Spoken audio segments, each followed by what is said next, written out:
ORCA, the wolves of the sea. No animal is more intelligent, more majestic, or more controversial. I'm Linda Brill in Mexico City. From a Mexican amusement park to the frigid waters of Iceland to Washington's San Juan Island. Meet the real Free Willy and a Northwest man with a plan to save his life. It's an exclusive special report on killer whales. They're at the top of their food chain.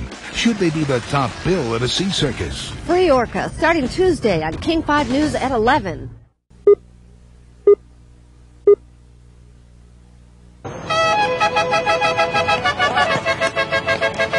Some things are clearly native to Mexico. The faces, the flavors, and the fabrics.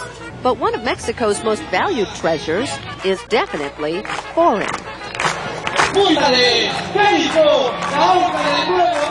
Keiko, the killer whale, captured from the icy waters of Iceland, was brought to sunny Mexico 9 years ago. He delights the crowds at Reino Aventura, a Mexico City amusement park.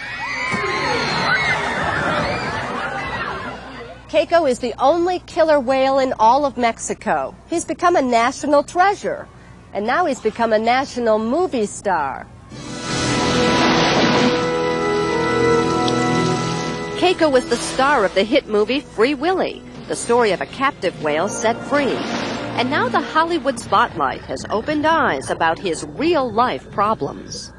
Keiko is very sick. At 3.5 tons, he's severely underweight by 2 tons. The teenager paces in a dirty pool that's much too small. And despite the chlorine and the salt additives, the Mexican waters are much too hot. He's developed a skin rash that may be contagious, so other parks won't take him. Now, a Washington state biologist has a plan to set Keiko free. Well, it's entirely possible that we could put an anchor there, and one on the reef, and then one over in front of our place, and have the biggest pen in the world for him. Research biologist Ken Balcom knows wild whales like the back of his hand. We'll be along with him, but yeah, there's the male. Balcom heads the Center for Whale Research on San Juan Island.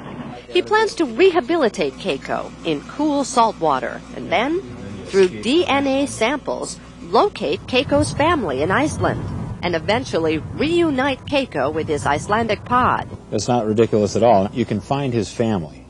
His mom might be dead already, but undoubtedly he has brothers and sisters and relatives that are still alive. Balcom's Free Keiko campaign has raised $4,000 so far, but the plan's total price tag is $3.7 million. Freeing Keiko would also be an expensive precedent. Aquatic parks all over the world, including SeaWorld, are pressuring the Mexicans to keep Keiko right where he is. If Keiko is set free, other theme parks may be pressured to release their captive whales. SeaWorld Incorporated, the world leader in captive whales, has agreed to install cooling equipment in Keiko's Mexican pool. SeaWorld is against setting him free. And in Mexico, Keiko's owners are listening to SeaWorld's arguments. What do you think would happen to Keiko if he were set free in the ocean? I think he's going to die. Keiko is going to die no matter what. His natural lifespan is probably 29 to 50. In captivity, he's probably not going to make it to age 21, even in the best conditions. How can Keiko is going to find his food? Keiko is being, whenever we know when he's hungry, we feed him, we treat him. I mean, it's completely dependent on humans. And what does Keiko want? He tells us, in a way, by grinding his teeth to a pulp on his concrete pool. It's a sad testimony from the star of a movie about freedom. In Mexico City, Linda Brill, King 5 News.